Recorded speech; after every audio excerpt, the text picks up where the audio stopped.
This is the story of a man. One chunk man. An idiot. A noob. A guy who did not have the slightest idea what he was doing. I'm not exactly a noob, but I may as well be? Alright, let me explain. I've been playing RuneScape off and on since middle school, way back in 2005. Over the years, I've taken long breaks away from this game, and truthfully, it never left the biggest impression in my mind. I'd play for a little bit, skill up, do a quest or two, and then leave it alone for a few months or even years. As such, I never really explored the world outside of the free-to-play area. Heck, my original character no longer exists. I remember receiving emails that I would need to log in at one point or it would disappear. And I just never did because at that point in my life, it didn't matter to me. Hell, on my current main character, he has fairly low stats. He has completed all the free-to-play quests, but has never set foot in a members world. I did participate in the Trailblazers League this past year, and did get to explore the world a little bit more. Mainly Kourend, but once it was over, I put the game down again. But that all changed when I discovered the OneChunk format. And I realized a couple of things. Number one, I only ever really stayed playing Old School RuneScape when I had a goal to keep me occupied and continuously playing the game. Once all the free-to-play stuff was finished, I didn't really have anything else to set a goal for, so I left. Number two, OneChunk is a very restrictive format that creates goals for the player to accomplish, sometimes in the most ridiculous ways imaginable, which is very appealing to me as a player. And number three, I really like ridiculous single-player challenges. Okay, that last point I kind of knew beforehand, but it still played a huge part into my decision-making process. So, here I am, back in Old School RuneScape once again. And this is OrFachunker, my new OneChunk Iron Man. If you're asking yourself, where is he right now? I wish I could answer that, as I don't quite know myself. That's right. Knowing absolutely nothing about Varlamore and its surroundings, I decided to start my OneChunk adventure in chunk number 6192, more commonly known as the Ortus Farm Chunk. Why did I pick this spot?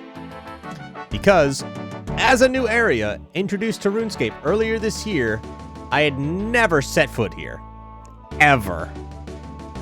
And I wanted to experience new things with this series. It seemed like a good place to start, out in the middle of nowhere, away from the hustle and bustle of society. But because of this, I made a huge mistake. Do you know what that is?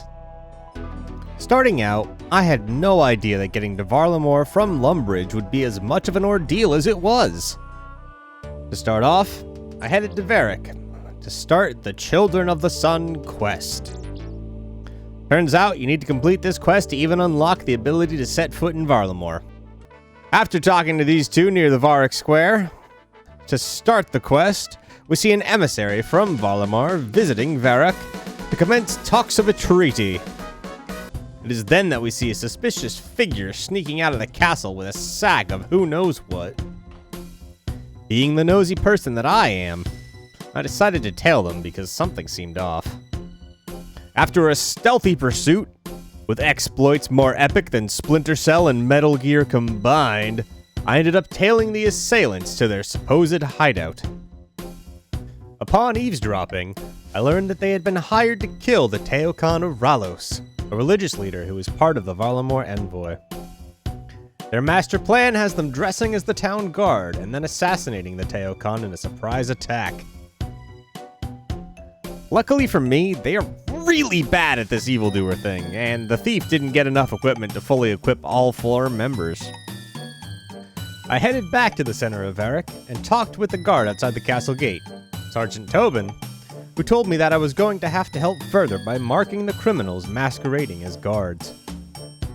Each of the criminals were scattered in the area between the square and the eastern bank. These four stood out from the normal city guards, as they were missing helmets and carrying the wrong weapons. Once I had finished marking targets, Tobin issued the order and had all four of them arrested. As I had been instrumental in stopping this heinous plot, I was requested to head to the roof of the castle and assist in interrogating the prisoners. It is here that we meet Atella Arbon, the Prince of Varlamore, who heard that there was a commotion going on and asked to join the interrogation. And for some reason he's allowed to. And he immediately forced a confession. Stupid smoke prince stealing all my glory! Sorry. Because I was involved in the initial arrest, the prince thanked me for my service, and now I'm free to go to Varlamore as his guest. But how do I get there? And this right here is probably why I would consider myself a noob. After a quick search of the wiki, I found out that I could get there by flying on some birds east of Varrock. The problem here lies in me both being blind and an idiot. I completely missed the spot, could not find it for the life of me, even though it's clearly visible on the screen. Yeah, I know. Anyways, I returned to the wiki thinking that I needed to do something else to unlock it because I missed it. And surprise, surprise, I couldn't find anything. But then I found out that I could sail there from Port Sarim to Varlamore for 3,000 gold. But as a OneChunk man who hadn't even reached his chunk yet, I didn't want to up my stats or do side quests that I didn't need to in order to get there. So I ended up stealing stuff in Lumbridge and selling it to the store for a little while, for about an hour in fact. And to be fair, I got about 1,000 gold pieces out of it. However, this was a giant waste of time, and I feel really stupid looking back on it. Luckily, I do have a good friend who knows this game fairly well. He hopped into a Discord call with me while I was grinding for the money, and informed me of the location of the flight path to Varlamore. This saved me at least a few more hours of grinding for gold, and what little precious sanity I had left. And yeah, that's how I got here. So this is how this is gonna work. This is a OneChunk Man Iron Man account. For those unaware, the game itself is split up into chunks, and there are a lot of them. This chunk alone is number 6192. As a OneChunk Man, we are not allowed to leave this chunk until we have completed the tasks available to us. Thankfully, through the use of RuneLight and some fancy plugins, we're able to see the boundaries of our chunk clearly. The tasks that I will need to complete will be determined by the Chunk Picker. This is a website that helps you keep track of where you're allowed to go, as well as any tasks that you can complete within the chunk that you have unlocked. Once I complete all the tasks in a chunk, I will then be allowed to roll for a new chunk to unlock and explore. At this point, my task list will populate with any new tasks and the adventure will continue. This is also an Iron Man account. That means I'm basically on my own. I cannot accept help or trade with other players. This also locks me out of ever using the Grand Exchange if we ever make it there. I can use a bank should I ever reach one, but for now, I only have the 28 inventory slots available to me. This was the mistake I mentioned earlier. I have no bank to keep my spoils as of right now, and it's possible that I may not have one for a long time. I guess my goal for this series is to explore RuneScape's membership areas through the use of this method. And that's pretty much it. I would love to try getting a fire cape eventually, or maybe do some of the mini-games throughout the world that I've never experienced. But with everything dependent on random chunks that will roll, it's highly unlikely we ever get to that point. On the flip side, there are some things I don't ever plan on completing. I want to have fun with this, and for that purpose, I'm striking obtaining skilling capes from my goals for the series.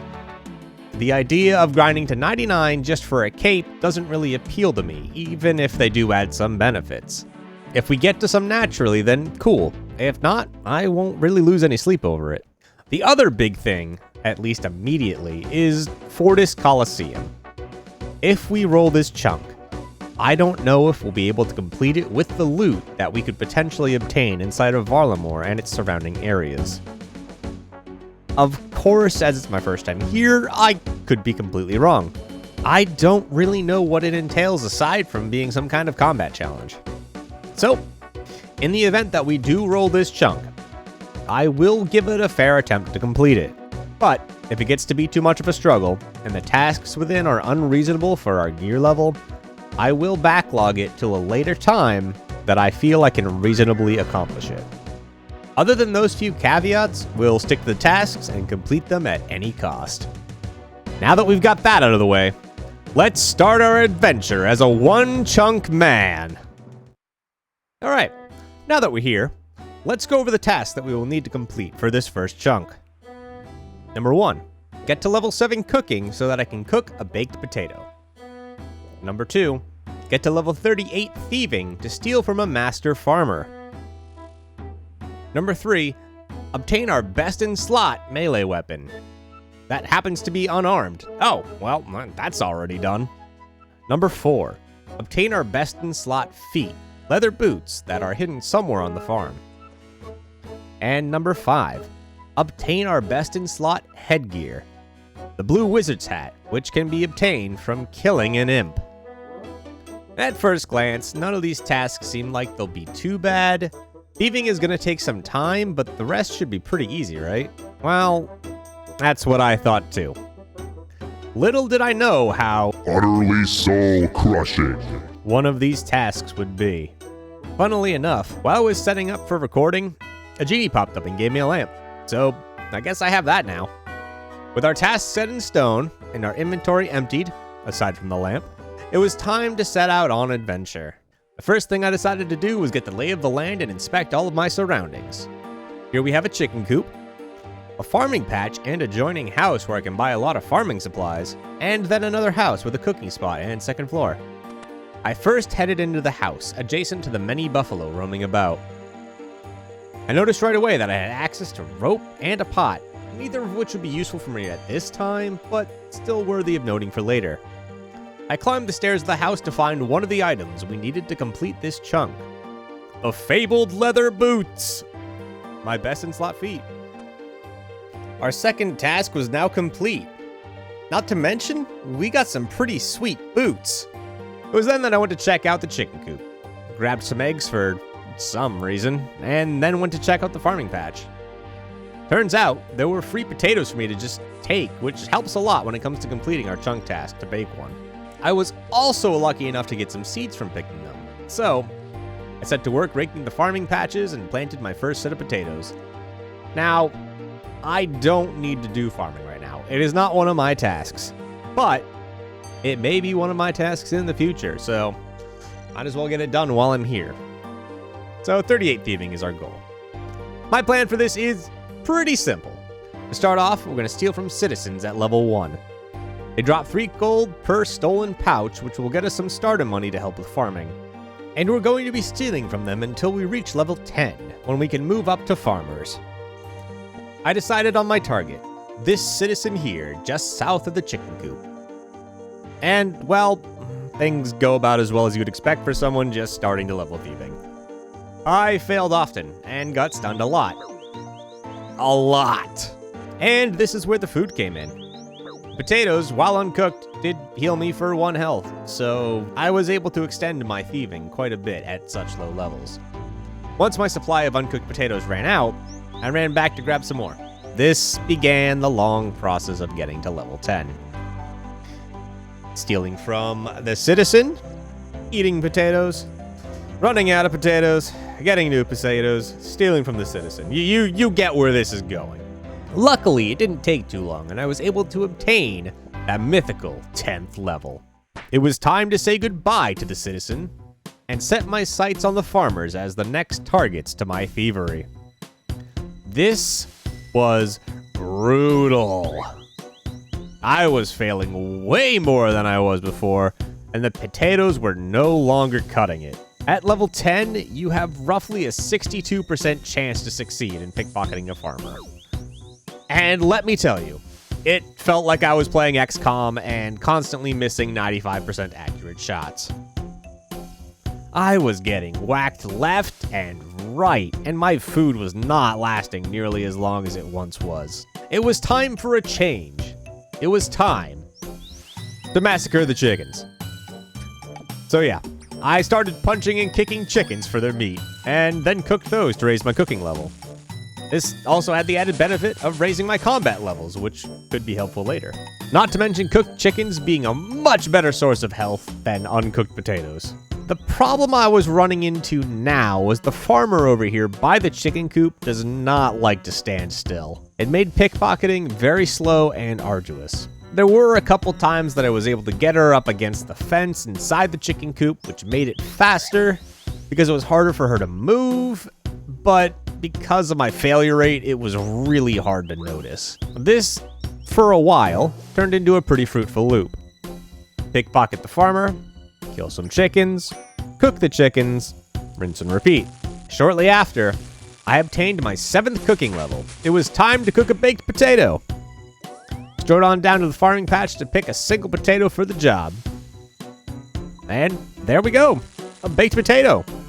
One more task complete. Only 2 remained. I decided to return to thieving as I thought it was going to be the longer of the 2 grinds. I reached level 14 thieving and felt like I was making decent headway. And I even made some farming trips when the thieving got a little boring. Cool thing about the farmers is they have a chance to drop either money or potato seeds. As such, I was planting the seeds at any chance I could get because something in the back of my mind told me that I would need to get my farming higher eventually. For what? I do not know. It was just one of those feelings, and to be honest, I found farming quite relaxing, and a good change from getting smacked every few seconds pickpocketing the farmer. It was during one of these farming trips that I noticed another farmer just outside the farming patches. We're gonna call him Jack. I tried my luck with pickpocketing Jack, and to nobody's surprise, it went just as poorly as it had before. But it was here that I made a discovery that would turn my entire grind on its head, and make it all the more enjoyable. It turns out that there are 2 spots within the area that Jack moved around in that I could trap him in, making thieving much quicker. Cool thing about NPCs that makes this work is the fact that they won't try to move through you if you're standing still. If Jack happens to enter either of these 2 spots, I have the opportunity to stand here or here and stop him from moving. From there, I will have about 5 minutes to pickpocket as much as I can without having to worry about him moving outside of the chunk or out of my range. Why 5 minutes? Well, it turns out that if an NPC is stuck long enough, the game resets them after about 5 minutes and they respawn. While it is difficult to get Jack into one of these spots, this is far and away going to be the best strategy going forward. And it also turns out that there's a cooking range right inside the farming shack. So, even though the baked potatoes provided 1 less health per use when compared with the roasted chickens, it was still going to be faster than having to walk all the way across the chunk just to get food. And so I set to it, slowly amassing a fortune and gaining even more farming and cooking XP. Now, while Orpha keeps doing that, I guess it's time to talk about the blue wizard's hat that I need to get from the imps that are walking around. There are 4 imps that I could find in this area. One spawned by the western chicken coop. The second one spawns in the middle of the chunk and walks east out of the chunk. Number 3 spawns somewhere near the southeast corner and walks east out of the chunk. And finally, number 4, I have no idea where this one spawns, but he always seemed to be stuck in this little area just outside the chunk. We have spawns to be able to do this, but there is a problem. If you hadn't noticed, they all wander outside of the chunk and rarely come back after doing so. It's so annoying. 3 of them congregate by this shed just outside my chunk, and they just flat out refuse to come back. And as for the other one by the chicken coop, most of the time it ends up wandering north or west and also doesn't like coming back into the chunk. So I'm gonna need to get lucky and kill them on spawn. Or break down into a nervous wreck from not being able to reach them. Why can't I kill you? Level 37 thieving. Only 1 more to go. And 38. I did it. I made it to 38 thieving! It was a long time coming. With 1,995 successful pickpockets on a farmer, I finally made it to the level 38 thieving. It was finally time to pick that master farmer's pocket. I mean, we already stole his boots from upstairs. About time we returned and finished the job. And with that, I have completed yet another chunk task. And we also have access to a bunch of different seeds for farming now. Hopefully I can continue to raise that up in the meantime. Now that I had finished my thieving grind, it was time to start hunting the imps for realsies. Over the course of getting 38 thievings, I had killed a few imps here and there that I was lucky enough to come across. But as I mentioned earlier, I didn't really have an efficient way to kill them quickly, which is kind of why I put it off for so long. It was then that I made yet another fruitful discovery. After walking back across the farm, I noticed that there were two imps stuck in some very fortunate locations. Because these two imps are programmed to walk east and out of the chunk, they can end up getting stuck on fences or buildings if they don't take the correct path. After making this discovery, it was at this point that I began to grind for my kills on the imps for the blue wizard's hat. I would kill any I found in these spots, and once I had, I would world hop to the next one in the list looking for more and more trapped imps. The worlds that had imps stuck in them were actually quite common, and it sped things up a lot. After countless world hops and only 22 total kills, I finally got lucky enough to get my best in slot helm, the blue wizard's hat, as it had finally dropped on the ground. Not only am I looking snazzy in my new hat, but with that, the final chunk task for Ortus Farms was complete. Thus I became the greatest and most powerful thief to ever come out of Ortus Farms. Probably the only one. My stats at the end of the chunk ended up looking like this.